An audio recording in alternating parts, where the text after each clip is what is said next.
Hello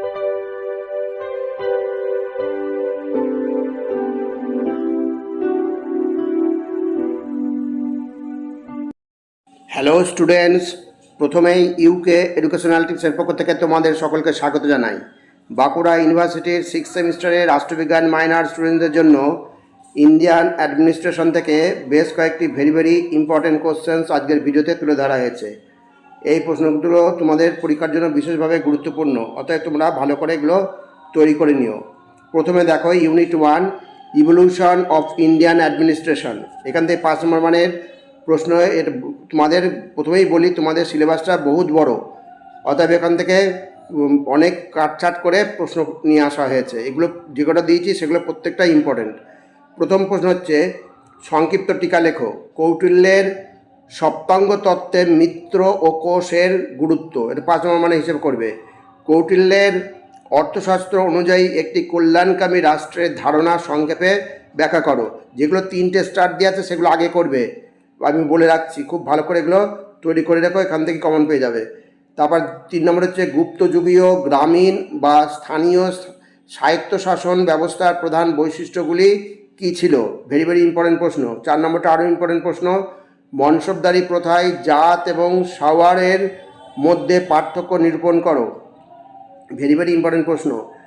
এইবার 5 নম্বরটা আর একটা মোস্ট ইম্পর্টেন্ট প্রশ্ন, 1935 সালের ভারত শাসন আইনের মাধ্যমে প্রস্তাবিত প্রাদেশিক স্বায়ত্তশাসন বলতে কী বোঝো। খুব ইম্পর্টেন্ট প্রশ্ন। এইবার 10 নম্বর মানের প্রথম প্রশ্ন দেখো, কৌটিল্যের সপ্তাঙ্গ তত্ত্ব বিস্তারিত আলোচনা করো। এই তত্ত্বের স্বামী এবং অমাত্য অর্থাৎ রাজা এবং মন্ত্রীর স্থান নিরূপণ করো। ভেরি ইম্পর্টেন্ট প্রশ্ন। খুব ভালো করে 10 নম্বর এটা করে রাখবে, এটা মোস্ট ইম্পর্টেন্ট প্রশ্ন। কৌটিল্যের অর্থশাস্ত্রে বর্ণিত প্রাচীন ভারতীয় রাষ্ট্র ও প্রশাসনের মূল বৈশিষ্ট্যগুলি আলোচনা করো।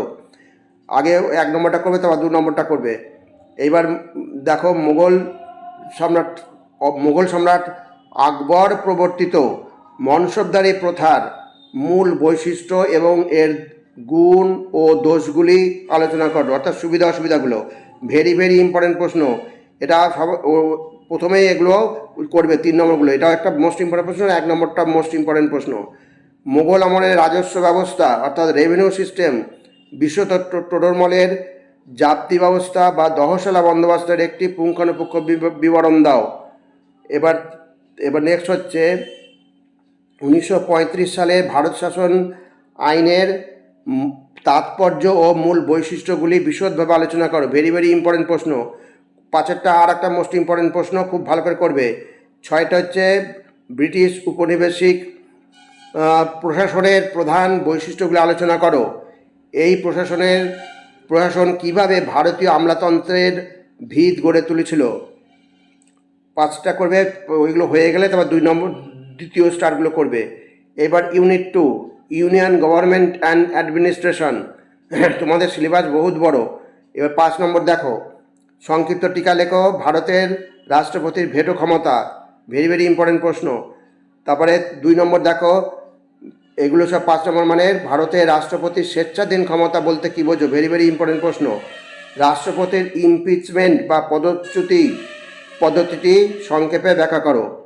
আগে 3গুলো, তারপর 2গুলো করবে। তারপরে আর একটা মোস্ট ইম্পর্টেন্ট প্রশ্ন, ক্যাবিনেট এবং মন্ত্রী পরিষদের মধ্যে মূল পার্থক্যগুলো কী কী। 5 নম্বর হচ্ছে, রাষ্ট্রপতি এবং ক্যাবিনেটের মধ্যে সংযোগ সূত্র হিসাবে প্রধানমন্ত্রীর ভূমিকা সংক্ষেপে আলোচনা করো। এইবার পরবর্তী প্রশ্ন দেখো, 6 নম্বর, কেন্দ্রীয় প্রশাসনে ক্যাবিনেট সচিব এর অবস্থান ও গুরুত্ব সংক্ষেপে আলোচনা করো। এবার 10 নম্বর মানে প্রশ্নগুলি দেখো, ভারতের রাষ্ট্রপতির নির্বাচন পদ্ধতিটি আলোচনা করো। ভারতের সংবিধানে রাষ্ট্রপতির প্রকৃত মর্যাদা ও ভূমিকা মূল্যায়ন করো। এগুলো ভেরি ইম্পর্টেন্ট প্রশ্ন। 2 নম্বরটা আর একটা মোস্ট ইম্পর্টেন্ট প্রশ্ন, ভারতের রাষ্ট্রপতির জরুরি অবস্থা সংক্রান্ত ক্ষমতাগুলি সমালোচনা সহ আলোচনা করো। 3 নম্বরটা দেখো, ভারতের রাষ্ট্রপতির সাধারণ ক্ষমতা ও কার্যাবলী সংক্ষেপে আলোচনা করো। 4 নম্বর একটা মোস্ট ইম্পর্টেন্ট প্রশ্ন, ভারতের প্রধানমন্ত্রী হলেন সমপর্যায়ভুক্ত ব্যক্তিদের মধ্যে অগ্রগণ্য। এই উক্তিটির আলোকে প্রধানমন্ত্রীর ক্ষমতা, কার্যাবলী এবং ভূমিকা আলোচনা করো। ভেরি ইম্পর্টেন্ট প্রশ্ন। নেক্সট 5 নম্বর দেখো, কেন্দ্রীয় মন্ত্রী পরিষদের গঠন এবং এর কার্যপদ্ধতি আলোচনা করো।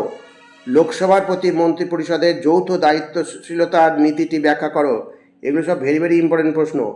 6 নম্বরটা একটা মোস্ট ইম্পর্টেন্ট প্রশ্ন হচ্ছে ভারতের কেন্দ্রীয় প্রশাসনে ক্যাবিনেট সচিবালয়ের গঠন বা কাঠামো এবং এর মূল ভূমিকা ও কার্যাবলী বিশদভাবে আলোচনা করো। এবার unit 3 state government and administration. এখানে 5 নম্বর মানের প্রশ্নগুলি দেখো। প্রথম প্রশ্নটাই ভেরি ভেরি ইম্পর্টেন্ট প্রশ্ন হচ্ছে সংক্ষিপ্ত টিকা লেখো। সংবিধানে বর্ণিত রাজ্যপালের স্বেচ্ছাধীন ক্ষমতা। 2 নম্বর হচ্ছে রাজ্যের শাসনতান্ত্রিক অচলাবস্থা সংক্রান্ত 356 নম্বর ধারা জারির ক্ষেত্রে রাজ্যপালের ভূমিকা সংক্ষেপে আলোচনা করো।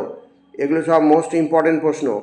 এইবার দেখো 3 নম্বর রাজ্যপাল এবং রাজ্য মন্ত্রী পরিষদের মধ্যে সংযোগ সূত্র হিসাবে মুখ্যমন্ত্রীর ভূমিকা সংক্ষেপে আলোচনা করো। আর তারপর 4 নম্বর হচ্ছে রাজ্য আইনসভার নেতা হিসাবে মুখ্যমন্ত্রীর ক্ষমতা সংক্ষেপে ব্যাখ্যা করো। এগুলো সব 5 নম্বর মানের হিসাবে তোমরা রেডি করবে। 5 নম্বর হচ্ছে রাজ্য স্তরে ক্যাবিনেট এবং মন্ত্রী পরিষদের মধ্যে মূল পার্থক্যগুলি কি কি। যাদের বলছি আমি তোমাদের প্রত্যেকটা প্রশ্ন ইম্পর্টেন্ট।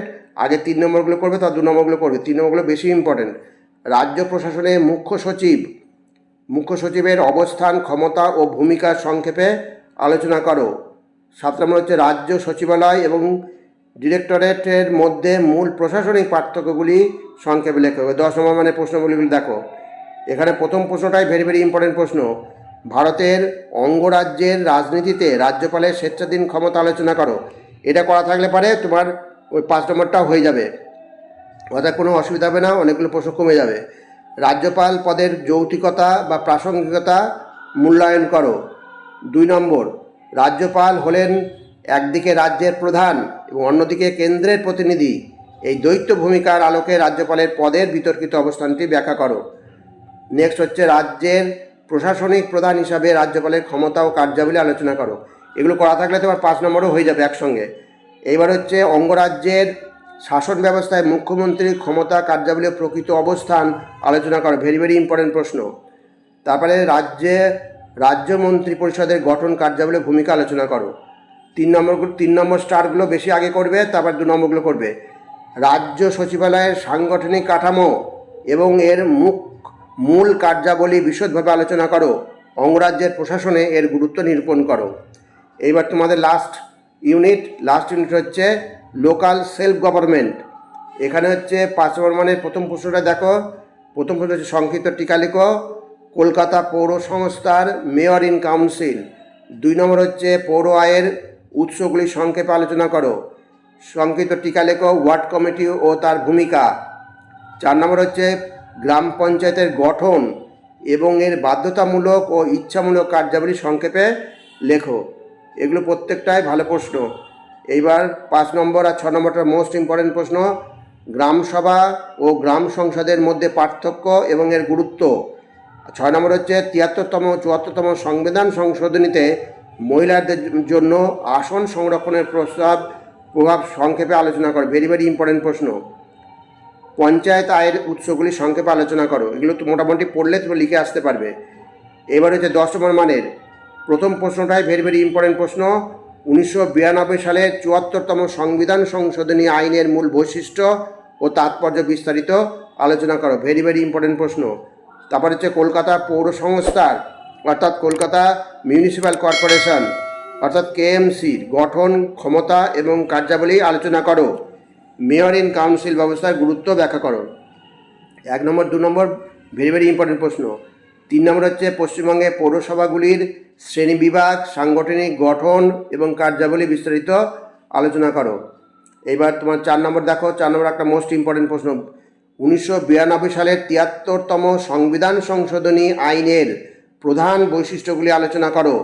এই আইন কিভাবে ভারতের পঞ্চায়েত রাজ ব্যবস্থাকে শক্তিশালী করেছে। ভেরি ভেরি ইম্পর্টেন্ট প্রশ্ন। 4-5 পশ্চিমবঙ্গের ত্রিস্তর পঞ্চায়েত ব্যবস্থার শীর্ষস্তর জেলা পরিষদ, এর গঠন, আয়ের উৎস, ক্ষমতা ও কার্যাবলী বিশদভাবে আলোচনা করো। এগুলো প্রত্যেকটা ভালো করে করবে। ত্রিস্তর পঞ্চায়েত ব্যবস্থার মধ্যবর্তী স্তর কোনটা হচ্ছে পঞ্চায়েত সমিতি। এই পঞ্চায়েত সমিতির গঠন ক্ষমতা ও কার্যাবলী আলোচনা করো। স্টুডেন্টস, আমি আবার বলছি, যারা একদম বেশি প্রশ্ন উত্তর করতে পারবে না তারা 3 স্টারগুলো সবার প্রথমে করবে, তারপর 2 স্টারগুলো করবে। আর যে প্রশ্নগুলো দিয়েছে এগুলো যদি করতে পারো এখান থেকে সব কমন পেয়ে যাবে, সে বিষয়ে কোনো সন্দেহ নেই। যাই হোক স্টুডেন্টস, ভিডিওটা যদি ভালো লাগে অবশ্যই সাবস্ক্রাইব করো, এর সাথে একটা লাইক দিও এবং তোমার বন্ধুবান্ধবদের মধ্যে ভিডিওটি শেয়ার করো। তাহলে স্টুডেন্টস, আজকে এখানেই শেষ করি। তোমরা সকলে ভালো থেকো, সুস্থ থেকো, সুস্থভাবে পরীক্ষা দিও। Thank you very much.